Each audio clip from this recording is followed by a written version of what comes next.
امریل نے پرجوش لہجے میں پوچھا۔ مالکن غلام تیر چلانے کی اجازت چاہتا ہے۔ ایک ٹیکری پر اوندے منہ لیٹے ہوئے وہ نشیب میں ہرن کے جوڑے کو دیکھ رہے تھے۔ وہاں وہ دن چڑھے پہنچے تھے۔ سپہر کے وقت قتیلہ امریل کو ساتھ لے کر شکار کی تلاش میں نکلی تھی۔ وہ رات سے بھوکے تھے۔ ملکان اور طبقہ کو انہوں نے گھوڑوں کے ساتھ وہیں چھوڑ دیا تھا، اور ان کی خوش قسمتی تھی کہ 2-3 فرلانگ کے بعد ہی انہیں شکار نظر آ گیا تھا۔ وہ پتھریلی زمین تھی اور گزشتہ ہفتے ہونے والی بارش کا پانی اب تک کے گڑھے میں موجود تھا۔ وہ جانور وہیں سے پیاس بجھا رہے تھے۔ قتیلہ اس کی طرف متوجہ ہوئی۔ دونوں کا شکار کر لو؟ امریل کو اس کے سوال پر حیرت ہوئی تھی۔ ایک وقت میں ایک ہی شکار ممکن ہے مالکن، قتیلہ اطمینان سے بولی۔ ایسا بس تم سمجھتے ہو۔ یہ کہتے ہوئے اس نے چلے میں تیر جوڑ کر نر پر نشانہ ساتھا اور پھر تیر کو 70-80 درجے کا زاویہ دے کر تیر چھوڑ دیا۔ اس کے ساتھ ہی اس نے جلدی سے دوسرا تیر کمان میں ڈال کر مادہ پر نشانہ ساتھتے ہوئے سیدھا چھوڑ دیا تھا۔ دونوں تیروں نے ایک ساتھ ہدف کو ڈھونڈا تھا۔ دونوں ہرن ناگہانی پڑنے والی آفت سے زور سے اچھلے اور پھر نیچے گر کر تڑپنے لگے۔ قتیلہ کمان پیٹھ پیچھے لٹکا کر نشیب کی طرف بھاگ پڑی تھی، جبکہ امریل ہکا بکا اس وحشی لڑکی کو دیکھ رہا تھا جو فنون سپاہ گری میں کمال کے درجے کو پہنچی ہوئی تھی۔ جس انداز میں اس نے ایک ساتھ 2 ہرنوں کو شکار کیا تھا، ایسا امریل خواب میں بھی نہیں سوچ سکتا تھا۔ قتیلہ تڑپتے ہوئے ہرنوں کے قریب پہنچ گئی تھی۔ وہ حیرانی پر قابو پا کر اس کے پیچھے بھاگا۔ اس کے قریب پہنچنے تک وہ دونوں جانوروں کے گلے پر خنجر پھیر چکی تھی۔ مالکن مجھے ایسی تیر اندازی سیکھنا ہے۔ قتیلہ کے پاس جاتے ہی دل میں چھپی ہوئی خواہش سوال بن کر اس کے ہونٹوں پر مچلی۔ منع کس نے کیا ہے؟ قتیلہ کے چہرے پر وہی بے پرواہی تھی جو اس کا حصہ تھا۔ اس نے جھجکتے ہوئے پوچھا، آپ سکھائیں گی؟ ضرور۔ اسبات میں سر ہلاتے ہوئے ہرنی کو اٹھانے کے لیے جھکی۔ یہ کام غلام کے لیے چھوڑ دے مالکن۔ امریل نے اس کے ہاتھ سے ذبح ہوئی ہرنی لینا چاہی۔ قتیلہ سخت لہجے میں بولی، تم وہ ہرن اٹھاؤ۔ وہ لجاجت سے بولا، غلام دونوں کو ایک ساتھ اٹھا سکتا ہے۔ اگر تم ہرن اٹھا کر ملکہ قتیلہ سے پہلے گھوڑوں تک پہنچ گئے تو آئندہ تمہاری ایسی پیشکش قتیلہ مان لیا کرے گی۔ جب سے اس کا ٹکراؤ قتیلہ کے ساتھ ہوا تھا وہ ہر وقت اسی کوشش میں ہوتا تھا کہ کسی طرح قتیلہ کو متاثر کر لے، مگر وہ ہر بار اس پر نئی چھاپ چھوڑ جاتی تھی۔ اس وقت قتیلہ کی للکار نے اسے یہ موقع فراہم کیا تھا۔ ایک جھٹکے سے ہرن کا لاشا اٹھا کر وہ دوڑ پڑا۔ قتیلہ پہلے سے تیار تھی۔ دونوں تیز رفتاری سے ٹیکری کی بلندی سر کر رہے تھے۔ 20-25 قدم اٹھاتے ہی امریل کو اندازہ ہو گیا تھا کہ اس کی اور خوش فہمی ہوا ہونے والی ہے۔ مکمل زور لگا کر بھی وہ قتیلہ سے 2 قدم پیچھے ہی تھا۔ ٹیکری کی بلندی تک پہنچنے تک وہ 1 قدم مزید آگے بڑھ گئی تھی، اور پھر دوسری جانب نشیب میں کھڑے گھوڑوں تک پہنچنے تک وہ خاصا فاصلہ برقرار رہا۔ دونوں کا سانس پھول گیا تھا۔ پسینے کے قطرے موتیوں کی طرح قتیلہ کے چہرے کی شفاف جلد پر پھسل رہے تھے۔ تم ہار گئے امریل۔ ہرنی کو اپنے گھوڑے کی زین پر رکھتے ہوئے وہ اچھل کر گھوڑے پر سوار ہو گئی تھی۔ جی مالکن، اس کی تقلید میں وہ گھوڑے پر سوار ہوتے ہوئے بولا۔ کوشش تو کی تھی جیتنے کی، لیکن ملکہ قتیلہ کسی کو جسمانی کھیل میں ہرانا شاید ممکن نہیں ہے۔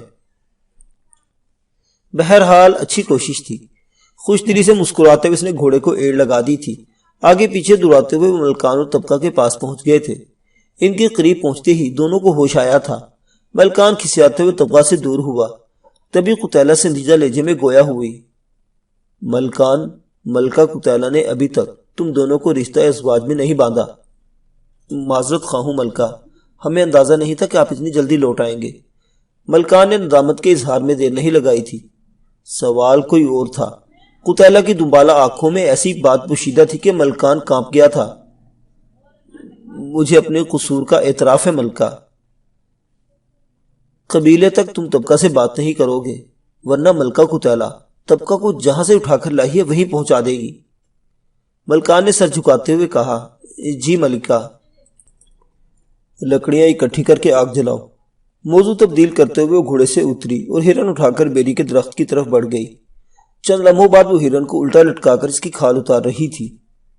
اس کی تیزی و مہارت سے چلتے ہوئے ہاتھ دیکھ کر امریل کو یقین ہو چلا تھا کہ اس کام میں بھی وہ قتیلہ کا مقابلہ نہ کر پاتا۔ کبھی کبھی اسے لگتا قدرت نے قتیلہ کو لڑکی بنا کر زیادتی کی تھی، ورنہ اس کے نسوانی جسم میں کسی کوہن سالہ جنگجو کی روح مقید تھی۔ وہ دوسرے ہرن کو لٹکا کر کھال اتارنے لگا۔ ان کے گوشت صاف کرنے تک ملکان لکڑیاں اکٹھی کر کے آگ لگا چکا تھا۔ طبقہ اس کا ہاتھ بٹانے کی کوشش کی لیکن اس نے آنکھ سے دور ہونے کا اشارہ کیا۔ وہ قتیلہ کو خفا کرنے کی جرت نہیں کر سکتا تھا۔ طبقہ نے بھی قتیلہ کی باتیں سن لی تھی اور ملکان جیسا اکھڑ کا مؤدبانہ لہجہ اسے یہ باور کرانے کے لیے کافی تھا کہ وہ پرکشش دوشیزہ صرف نام کی ملکہ نہیں تھی۔ امریل نے سب سے پہلے ہرن کی کلیجی بھون کر قتیلہ کو پیش کی تھی۔ تمام نے سیر ہو کر بھنا ہوا گوشت کھایا۔ بقیہ گوشت انہوں نے چمڑے کے تھیلے میں محفوظ کر دیا تھا۔ طلوع ماہ کے ساتھ سفر جاری کریں گے، قتیلہ نے حکم جاری کیا۔ میں جاگ رہا ہوں، تم آرام کرو۔ امریل ملکان کو مخاطب ہوا۔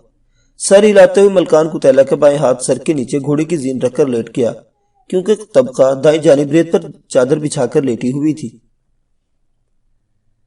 چاند کے نکلتے ہی وہ آگے روانہ ہو گئے تھے۔ ملکان اپنا گھوڑا قتیلہ کے متوازی ہی دوڑاتا رہا۔ فرسخ بھر فاصلہ طے کرنے کے بعد ملکان نے جھجکتے ہوئے پوچھا، ملکہ اب تک خفا ہے؟ قتیلہ کے ہونٹوں پر مدھم مسکراہٹ نمودار ہوئی۔ جاؤ اس کے ساتھ گپ شپ کرو، پریشان ہو رہی ہوگی۔ شکریہ ملکہ، ملکان نے ممنونیت بھرے لہجے میں کہتے ہوئے گھوڑے کی رفتار کم کی۔ اگلے ہی لمحے وہ طبقہ کے پہلو میں گھوڑا دوڑا رہا تھا۔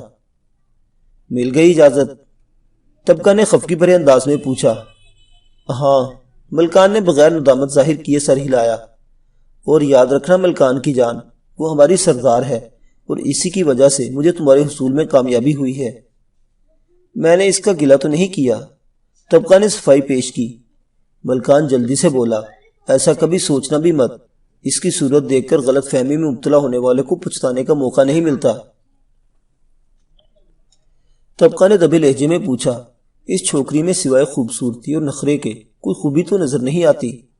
ملکان دعویٰ کرتا ہوا بولا، حبل کی قسم، اگر 10 بہترین شاہسوار بھی اس کے خلاف میدان میں اترے تو شکست کھانے کے علاوہ کچھ نہ کر پائیں گے۔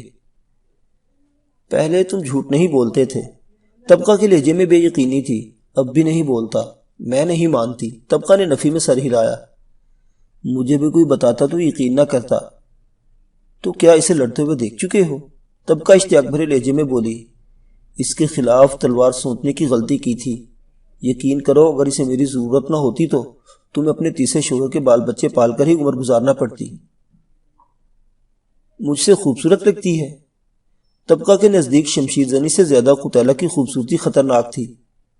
ملکان جھٹ بولا، بنو عذرا کی شہزادی کی طرح پرکشش لڑکی نہ تو آج تک کسی ماں نے جنی ہے اور نہ آئندہ کوئی امید ہے۔ اور طبقہ کھلکھلا کر ہنس پڑی تھی۔ دن چڑھے تک وہ درمیانی رفتار سے گھوڑے دوڑاتے رہے۔ حتام کو اب قتیلہ نے کھلا چھوڑ دیا تھا اور اس کی وجہ سے اس نے گھوڑوں کی رفتار میں اضافہ نہیں کیا تھا۔ دھوپ میں جیسے ہی شدت آئی انہوں نے ایک مناسب جگہ دیکھ کر پڑاؤ ڈال لیا تھا۔ کوئی اس جگہ سے بنو ترید کا فاصلہ 1.5-2 فرسخ سے زیادہ نہیں تھا۔ اس کے باوجود قتیلہ نے آرام کو زیادہ پسند کیا تھا۔ دوپہر ڈھلنے والی تھی جب امریل نے گھبرائے ہوئے انداز میں قتیلہ کو آواز دی۔ کیا ہے امریل؟ قتیلہ نے آنکھیں کھولنے کی ضرورت محسوس نہیں کی تھی۔ امریل پریشانی بھرے لہجے میں بولا، مالکن آپ کو اٹھ کر جائزہ لینا چاہیے۔ قتیلہ نے اٹھنے میں ایک پل بھی نہیں لگایا تھا۔ اٹھتے ہی اس نے امریل کی انگلی کے اشارے کے تعاقب میں اپنی نگاہیں دوڑائی۔ دور افق پر کالی گھٹائیں چھاتی دکھائی دے رہی تھی۔ بلا شک و شبہ وہ ریت کا بھیانک طوفان تھا۔ چلو وقت کم ہے۔ قتیلہ جیسی نڈر لڑکی کے لہجے میں بھی اندیشے جھلک رہے تھے۔ تھوڑی دیر بعد وہ چاروں فالتو گھوڑوں کو ہمراہ لیے تیز رفتاری سے بنو ترید کی طرف روانہ ہو گئے تھے۔ ان کی خوش قسمتی یہ تھی کہ طوفان کا رخ شمال سے جنوب کی طرف تھا اور بنو ترید بھی اسی سمت کو واقع تھا۔ تو آپ ناکام رہے۔ سبرینا کے چہرے پر چھائی اس کی آمد کی خوشی مدھم پڑ گئی تھی۔ ہاں، بہرام نے افسردگی سے سر ہلایا، لیکن لوٹنا میری مجبوری تھی۔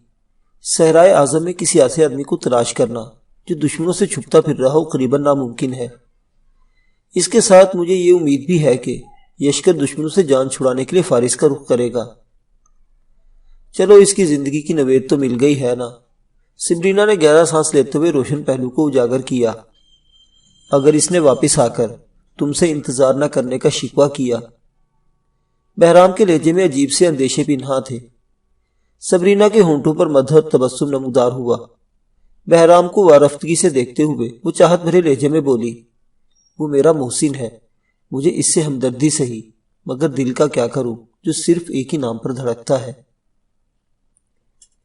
بہرام کا چہرہ خوشی سے کھل اٹھا تھا۔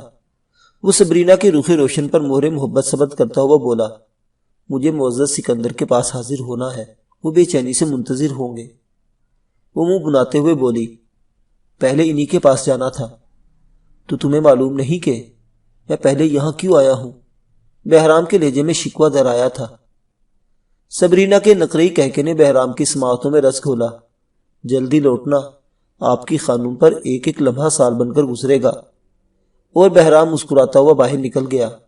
تھوڑی دیر بعد سکندر کے سامنے بیٹھا سفر کی تفصیلات دہرا رہا تھا۔ سکندر نے پوچھا، تمہیں یہ کیوں کر لگا کہ یشکر فارس کا رخ کرے گا؟ بہرام اعتماد سے بولا، جن حالات میں وہ اپنے قبیلے سے بھاگا، اس کے پاس کوئی دوسرا راستہ ہی نہیں بچتا۔ ٹھیک کہہ رہے ہو، لیکن واپسی کی جلدی نہیں کرنا چاہیے تھی۔ ایسی صورت میں جبکہ ایک بڑا قبیلہ اس کی جان کے در پہ تھا، تمہیں بنو کاظمہ میں رک کر اس کی راہ دیکھنا چاہیے تھی۔ سکندر کو اس کی واپسی کا فیصلہ درست نہیں لگا تھا۔ میری آمد کا مقصد ایک تو حضور والا کو حالات سے آگاہ کرنا تھا، دوسرا محدود سبا کے ساتھ بنو کاظمہ سے دبا تک پھیلے خلیج الفارس کی مکمل ساحل کی نگرانی نہیں کر سکتا تھا، اور مجھے یہ بھی امید تھی کہ یشکر لوٹ آئے گا۔ بہرام نے صفائی پیش کی۔ لمحہ بھر سوچنے کے بعد سکندر نے پوچھا، اب کیا ارادہ ہے؟ بہرام جلدی سے بولا، جو حضور والا کا حکم ہو۔ شہنشاہ معظم کی مہمات بھی اختتام پذیر ہوتی نظر نہیں آتی، ورنہ میں تمہارے ساتھ ہی چلتا۔ بہرحال چند دن دیکھ لیتے ہیں، اگر یشکر نہ آیا تو تمہیں دوبارہ رخت سفر باندھنا پڑے گا۔ بہرام مؤدبانہ لہجے میں بولا، جو حضور کی منشا ہو، اور سکندر نے اوپر نیچے سر ہلاتے ہوئے اسے جانے کی اجازت دے دی تھی۔ ہوا کے جھونکے آہستہ آہستہ تیز ہو رہے تھے اور ریت کا طوفان قریب آتا جا رہا تھا۔ ایک ٹیلا سر کرتے ہی یشکر کو نشیب میں غذا کی چند جھاڑیاں نظر آئیں، جنہیں دیکھ کر اس نے اطمینان کا گہرا سانس لیا اور رفتار بڑھاتے ہوئے گھوڑوں کا رخ ادھر ہی موڑ دیا۔ ہوا کی رفتار میں ایک دم اضافہ ہو گیا تھا، ریت ان کے چہروں اور جسم کے کھلے حصوں پر سوئیوں کی طرح چبھ رہی تھی۔ یشکر کے لیے وہ اتنا بڑا مسئلہ نہیں تھا، مگر اکیلا ہوتا تو قطع پرواہ نہ کرتا، مگر اسے بادیہ کی فکر تھی۔ وہ نرم و نازک لڑکی ایسے مصائب کہاں برداشت کر سکتی تھی؟ جھاڑیوں کے قریب گھوڑا روکتے ہی وہ چھلانگ لگا کر نیچے اترا اور فوراً بادیہ کی طرف بڑھا۔ اگلے لمحے بازویں بھر کر اسے نیچے اتارا اور اوڑھنی کو مضبوطی سے اس کے چہرے کے گرد لپیٹنے لگا۔ بادیہ اطمینان بھرے انداز میں اسے گھور رہی تھی۔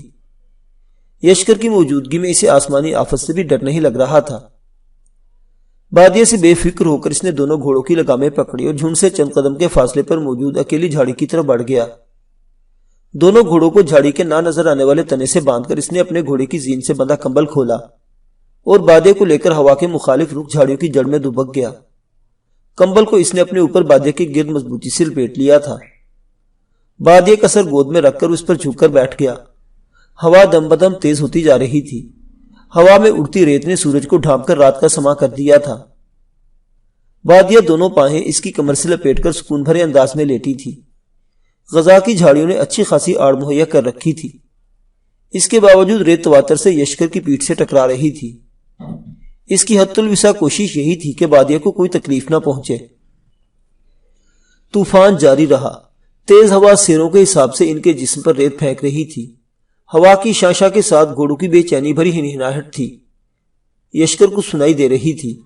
یہ کھیل کافی دیر جاری رہا۔ ریت کے طوفان نے ان کے اعصاب شل کر دیے تھے۔ ایک ہی ہیئت میں بیٹھے بیٹھے یشکر کا بدن اکڑنے لگا تھا۔ بادیہ کی حالت البتہ کافی بہتر تھی۔ اس کے بالائی بدن کو یشکر نے ہر طرف سے پناہ میں لیا ہوا تھا، اور پھر وہ اعصاب شکن تند و تیز ہوا آہستہ آہستہ تھمنے لگی، یہاں تک کہ اس نے زحمت سے رحمت کا دھوپ دھار لیا۔